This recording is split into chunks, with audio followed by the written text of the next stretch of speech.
आज देखिए। वर्गी रुको, मुझे पता है तुम यहीं पे हो।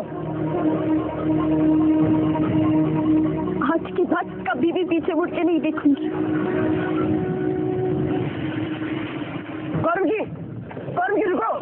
वर्गी रुको, राजकुमार अशोक,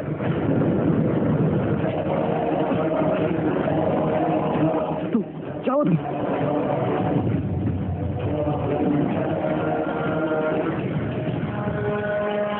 देखते रहिए। आप कहते हैं कि आपने अशोक के बारे में सूचना भिजवाई, तो फिर आप स्वयं ही उसे क्यों नहीं पहचान पाए, जबकि वो इतने दिनों से आपके साथ ही था? मैंने अशोक को कभी देखा नहीं था। राजमाता हेलेना जो मौर्य और चाणक्य से उतनी घृणा करती है जितनी कि आप और मैं। तो क्या था कि चाणक्य और मैं शत्रु हैं। उसे हमारी शत्रुता के बारे में पता था। उसने चाणक्य को अपने मार्ग से हटाने के लिए मुझे वहां बुलाया, लेकिन इससे पहले कि मैं चाणक्य तक पहुंचता, चाणक्य ने मुझे बंदी बना लिया और उसकी मृत्यु के पश्चात राजमाता हेलेना ने मुझे मुक्त कराया। और उसी से मुझे पता चला कि यहाँ तक्षशिला में विद्रोह हो रहा है और बिंदुसार अशोक को यहाँ भेजने की योजना बना रहा है। चाणक्य से प्रतिशोध लेने का इससे अच्छा अवसर नहीं था मेरे पास। इस अशोक में चाणक्य के स्वप्न, चाणक्य के विचार ये सभी समाये हुए हैं। मैं उसे ही समाप्त, इसलिए मैंने सुशील से भेंट की, क्योंकि मैं जानता था कि वो भी अशोक को अपने मार्ग से हटाना चाहता है। और उसी ने आपको ये पत्र भिजवाया। ऐसे ही वो पत्र वहां से निकला। मैं भिक्षु का वेश धारण करके सुशीला की ओर निकल पड़ा, परंतु जब मैं तट पर पहुंचा तो मुझे ये सूचना मिली कि नौकायान दुर्घटना में अशोक की मृत्यु के कारण बिंदुसार ने राजकीय शोक की घोषणा की। फिर जब ये बालक मुझे नौका पर मिला और इसने अपना नाम अशोक बताया, मगर ना मैं तुम्हारा नाम भूल गया। क्या नाम बताया था तुमने? अशोक। तो मुझे संदेह नहीं हुआ, इसके पहचान पर बिल्कुल संदेह नहीं हुआ। मैंने इस बात की कल्पना भी नहीं की थी कि वो जीवित होगा और इसी नौकायान पर यात्रा होगा। इसने बतुराई से न केवल मुझसे बल्कि अपने परिवार से ये बात छिपाई कि वो जीवित है। संदेह होने का कोई प्रश्न ही नहीं था। मेरे स्थान पर कोई और भी होता तो अवश्य भ्रमित हो जाता। यदि आप संदेश भिजवाना ही चाहते थे तो सुशी की क्या आवश्यकता थी? आप स्वयं भी तो संदेश भिजवा सकते थे। उसके दो कारण हैं। पहले ये कि महानायक कीचक, जिनसे मेरी कभी भेंट नहीं हुई थी, उन्हें यह भी ज्ञात नहीं था कि मैं जीवित हूं। फिर वो मेरे संदेश को गंभीरता से कैसे लेते? मैं सुनिश्चित करना चाहता था कि मेरा ये संदेश उन तक पहुंचे और वो उस पर कार्रवाई भी करे। इसलिए मैंने उस संदेश पर मोहर की मोहर लगाई ताकि उसकी प्रामाणिकता पर कोई संदेह ना करे। और दूसरा ये कि सुशील की हत्या करने में मैं महानायक कीचक की सहायता कर सकूं। वो कैसे? यही बताने के लिए मैं आपसे भेंट करना चाहता था। मैं आपके द्वार तक पहुंचा, परंतु भैरव ने मुझे रोक दिया। उसके पश्चात अग्निबाहु द्वारा आपसे भेंट करने की चेष्टा की, परंतु वो भी नहीं हो पाया। वो इसलिए स्वामी क्योंकि हम आपकी सुरक्षा को लेकर चिंतित थे। फिर मैं उस सुरंग के मार्ग से आप तक पहुंचना चाहता था, परंतु वहां भी उस अशोक के कारण मैं नहीं पहुंच पाया। इसी तरह से मैं वहां से बाहर निकला तो देखा कि विद्रोहियों ने आपको घेर रखा है और इसीलिए आपको बचाकर मैं यहाँ ले आया। वो सब छोड़िए आप, और मुझे ये बताइए कि आप सुशील को मारने में मेरी सहायता कैसे कर सकते हैं? क्या योजना है? सुशील की मृत्यु से पहले हमें अशोक की मिथ्य मृत्यु को यथार्थ में परिवर्तित करना होगा। उसके पश्चात मैं सुशील को संदेश भेजूंगा जिसकी वो प्रतीक्षा कर रहा है। सुशील अवश्य आपसे भेंट करना आएगा, आपसे गठबंधन करने। उसको बंदी बनाने के बाद हम बिंदुसार को संदेश भेजेंगे, उसे विवश कर देंगे कि वो और उसका परिवार यहाँ पर आए। मौर्य वंश को पराजित करने का, उनका विनाश करने का, उनसे प्रतिशोध लेने का आपको एक और अवसर मिलेगा। आप सबको मार सकते हैं, मौर्य वंश का विनाश कर सकते हैं। उसके पश्चात आपको यूनानी सेना का समर्थन मिलेगा। उनका लाभ उठा के आप केवल मगध के नहीं बल्कि पूरे विश्व के राजा बन सकते हैं। और यही स्वप्न है ना आपका? ये सब तो मैं स्वयं भी कर सकता हूँ। फिर आपकी क्या आवश्यकता है?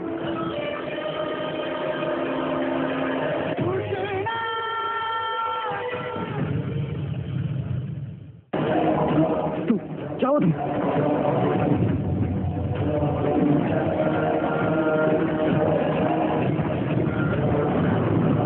कीचक की क्रूरता की अति देखने को मिलेगी हमें अब। वो कोई अवसर नहीं छोड़ेगा हमें दंडित करने का। कीचक के पास सेना है और हर प्रकार का शस्त्र भी। कहीं हमने अपने आक्रमण में शीघ्रता तो नहीं कर दी? तुम्हें क्या लगता है अशोक, कीचक से युद्ध करने के लिए क्या आवश्यक है?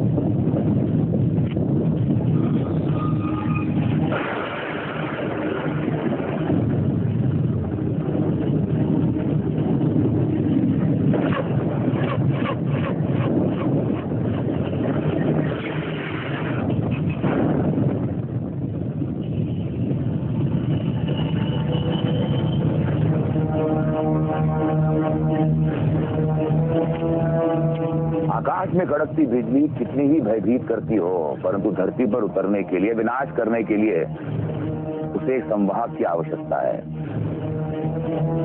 आप में भले कितनी ही शक्ति हो, परंतु आप उस शक्ति को प्रभावपूर्ण रूप से उपयोग करना नहीं जानते तो सब व्यर्थ है। आपको ऐसे माध्यम की आवश्यकता है जो जानता है कि आपकी ऊर्जा को कब, कैसे, कहां और किस तरह से उपयोग करना चाहिए ताकि विनाश संपूर्ण हो। तो अब हमें आगे क्या करना चाहिए अमात्य राक्षस? कोई कितना ही बलशाली क्यों ना हो, माना है कीचक, उसकी कोई ना कोई दुर्बलता अवश्य होती है। हमें अशोक की उस दुर्बलता का पता लगाना है।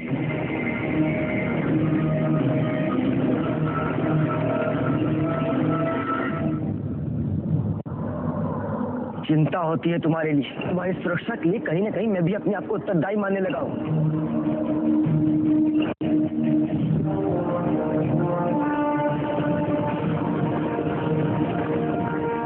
इस काढ़े को पियो, फिर देखना सुबह तक तुम कैसे दौड़ती हुई दिखोगी।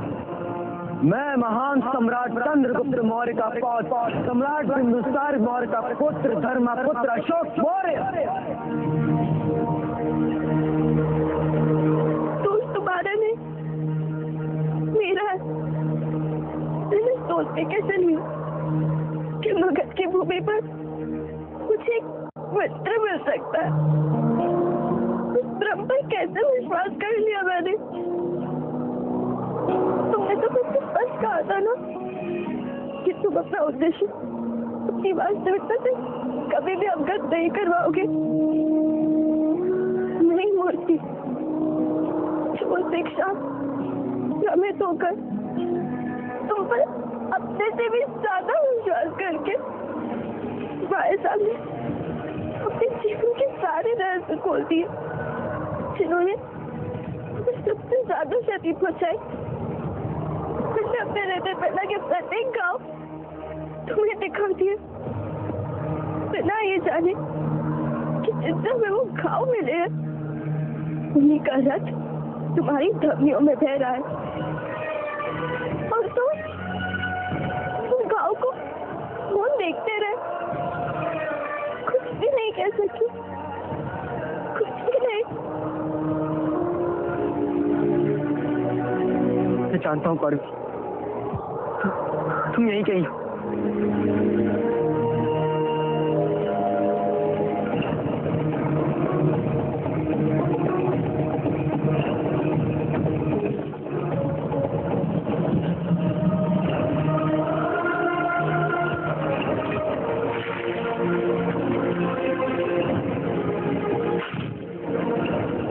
बहुत कुछ बताना चाहता था कौरव, बहुत कुछ। तुम्हें मैं सत्य बताना चाहता था, विश्वास दिलाना चाहता था कि मगध के सारे लोग एक जैसे नहीं होते। समझाना चाहता था कि मेरे पिताजी किसी के साथ विश्वासघात नहीं करते और न ही तुम्हारे पिता के साथ किया। इन सब बातों से पूर्व मेरे लिए अपना कर्तव्य निभाना आवश्यक था। उन्हें ये विश्वास दिलाने का कर्तव्य कि कीचक को पराजित करना संभव है।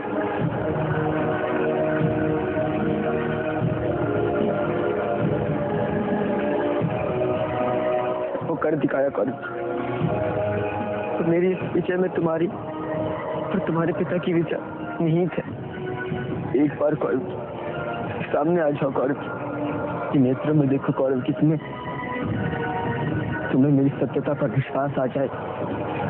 एक बार विश्वास करने की भूल कर दी मैंने, दोबारा नहीं। आज तक्षशिला की नागरिकों को तुम पर विश्वास आ गया और मैंने तुम पर से विश्वास खो दिया। तुम्हारे लिए विश्वास था इस सत्य का प्रमाण। तुम्हारी ये विजय मेरी सबसे बड़ी प्राप्ति। अशोक, तुझे जो समझना था उसने तुम्हारे बोल ने समझा दिया। अब तुम्हारी कोई भी कहीं भी बात का कोई महत्व नहीं है।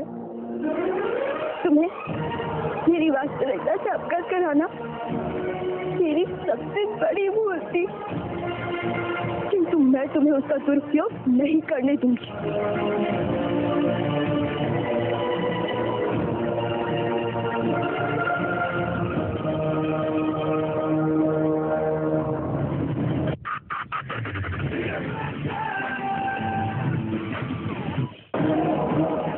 जाओ तुम।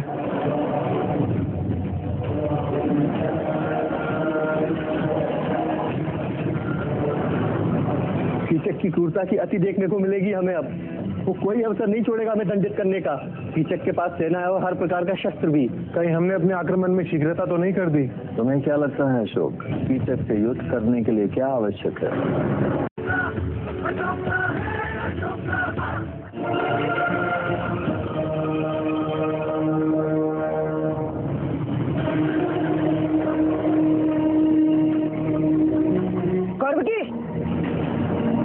कौरव रुको, मुझे पता है तुम यहीं पे हो। आज की बात कभी भी पीछे मुड़ के नहीं देखूंगी। कौरव जी रुको, कौरव जी रुको। रुक जाओ अशोक, ये क्या कर रहे हो तुम? मुझे कौरव को रोकना। मत भूलो कि तुम्हारी भावुकता मगध को एक बार पहले भी बहुत बड़े संकट में डाल चुकी है। क्या तुम ये दोहराना चाहते हो? विक्षिप्त की भांति कीचक तुम्हें ढूंढ रहा है अशोक। कोई अवसर नहीं छोड़ेगा वो तुम्हारा अंत करने के लिए। क्या तुम उसे ये अवसर देना चाहते हो? और उन लोगों का क्या जो बाहर तुम्हारी जय जयकार कर रहे हैं, जो तुम्हारे द्वारा दिए गए विश्वास से पुनर्जीवित हो उठे हैं? अपने व्यक्तिगत कारण के लिए तुम इनकी आशाओं पर पानी नहीं फेर सकते अशोक। तुम इनके साथ विश्वासघात नहीं कर सकते हो। पर मैं कौरव का विश्वास कैसे टूटने दूं? कैसे उसे अकेला छोड़ दूं? मुझे उस तक पहुंचना है, मैं उसकी सहायता करना चाहता हूँ। मैं तुम्हें ऐसा करने से रोक नहीं रहा हूँ। मैं केवल ये कह रहा हूँ कि तुम्हारा उसके पीछे ऐसा जाना तुम्हारे लिए संकट उत्पन्न कर सकता है। उसे ढूंढने के लिए मैं किसी और को भेज दूंगा। स्मरण रहे, तुम कौरव की सहायता तभी कर पाओगे जब कीचक का विनाश करने के लिए स्वयं सशक्त हो जाओ। आओ मेरे साथ।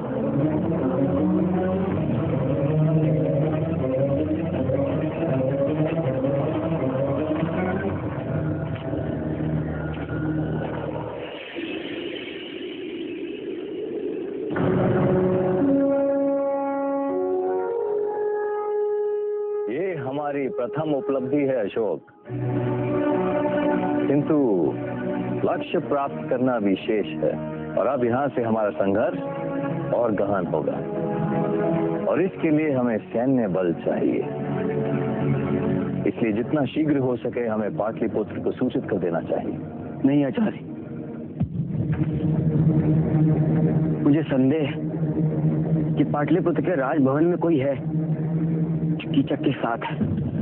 कोई है जिसने तक्षशिला की मेरी यात्रा के बारे में सूचित कर मेरी मृत्यु सुनिश्चित करने का प्रयास किया है। कोई है जिसने कीचक तक ये सूचना पहुंचाई कि मैं कब और किस समुद्री मार्ग से तक्षशिला के लिए प्रस्थान कर रहा हूँ। इसलिए पाटलिपुत्र सूचना भिजवाना हमारे विरुद्ध जा सकता है। इसी कारण तो मैंने अपने जीवित होने का समाचार अपनी माँ और अपने पिताजी को नहीं पहुंचाया है। कौन उसका कैसा लाभ उठाए कहना संभव नहीं। इसलिए इन परिस्थितियों में गोपनीयता बनाए रखना ही उचित है। मैं ऐसा करता हूँ कि तक्षशिला के बाहर जितने मेरे विश्वसनीय हैं उन तक संदेश पहुंचाकर और पाटलिपुत्र से सहायता मांगने का एक सुरक्षित विकल्प ढूंढता हूँ।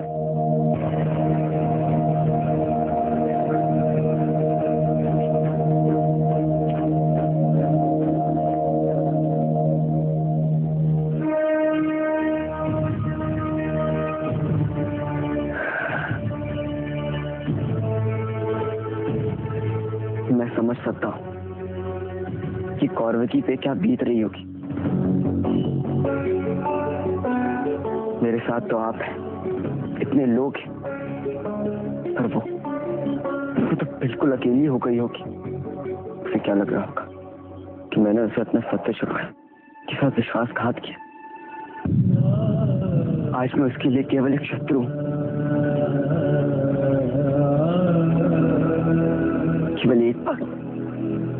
केवल एक बार यदि मैं उससे मिलकर उसे समझा सकता कि वो मेरे परिवार, मेरे बारे में जैसा भी सोचती है, सत्य उसके विपरीत है, बिल्कुल विपरीत है। पता नहीं कहाँ होगी, क्या कर रही होगी, सुरक्षित होगी भी या नहीं।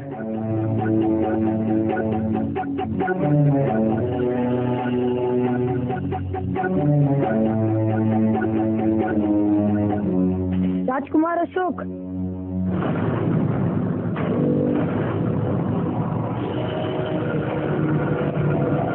केशव,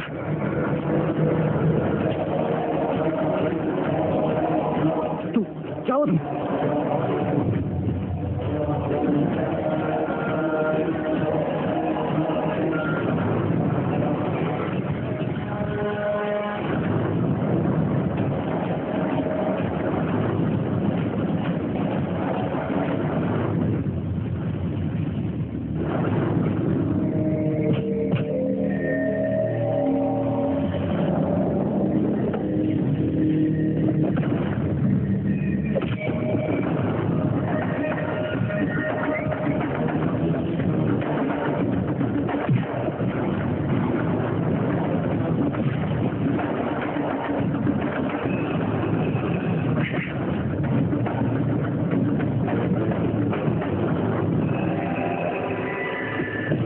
इतना धन व्यय हुआ है इन योद्धाओं के प्रशिक्षण पर, इनके आहार पर, इनके अंग मर्दन हेतु विदेश से आयात किए गए विशेष तेल पर, और उसका ये परिणाम। इतना बड़ा संकट आया हम पर और आपका ध्यान केवल इस पर है कि धन कितना व्यय हुआ है। हमारी चिंता का विषय क्या ये नहीं होना चाहिए कि हमारे स्वामी सोच क्या रहे हैं, क्या कर रहे हैं वो।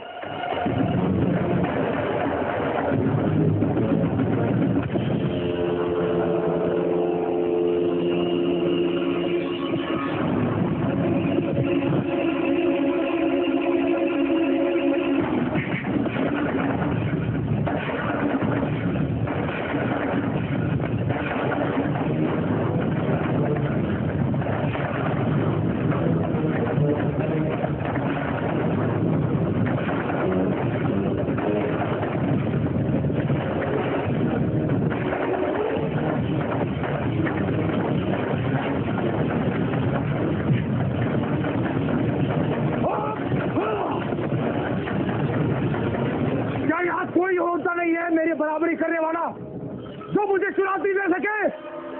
कीचक का योद्धा ऐसा होना चाहिए जो शत्रु के ऊपर उंगली रखे और शत्रु वही ढेर हो जाए।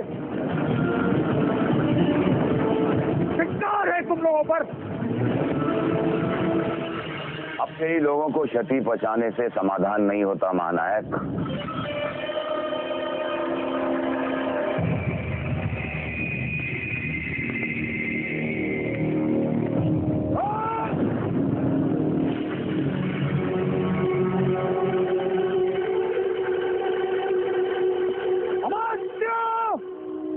अशांत अधीर कीचक को एक वृद्ध भिक्षु भी परास्त कर सकता है।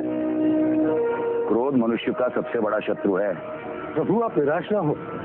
विश्वविद्यालय में छुपे हुए विद्रोही भले ही छुप गए हो, पर सहायता के लिए तो उन्हें नागरिकों पर ही आश्रित होना पड़ेगा।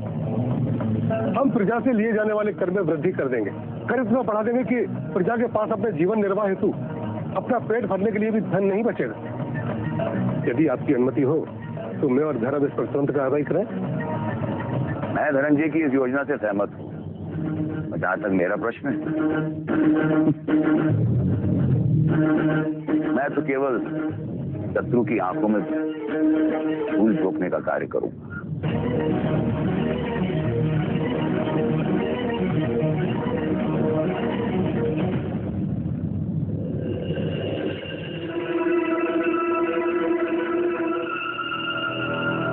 कीचक की क्रूरता की अति देखने को मिलेगी हमें अब। वो कोई अवसर नहीं छोड़ेगा हमें दंडित करने का। हमारा संदेश लेकर हमने जितने भी कपोत यहाँ से भेजे थे, उन्हें विश्वविद्यालय की सीमा तक पहुंचने के पहले ही कीचक के सैनिकों ने मार गिराया। कीचक नहीं चाहता कि सम्राट बिंदुसार को राजकुमार अशोक के जीवित होने का समाचार मिले। अब हम क्या करेंगे? यहाँ से निकल नहीं सकते क्योंकि कीचक मार देगा। यदि यहाँ फंसे रहे तब भी कीचक सुनिश्चित करेगा कि हम जीवित ना रह सकें। और अब हमें भारी सहायता भी प्राप्त नहीं हो पाएगी। कीचक के पास सेना है और हर प्रकार का शस्त्र भी, और हमारे पास कुछ भी नहीं। कहीं हमने अपने आक्रमण में शीघ्रता तो नहीं कर दी? क्या हमें इस बारे में पहले सोचना नहीं चाहिए था? तुम्हें क्या लगता है अशोक, कीचक से युद्ध करने के लिए क्या आवश्यक है?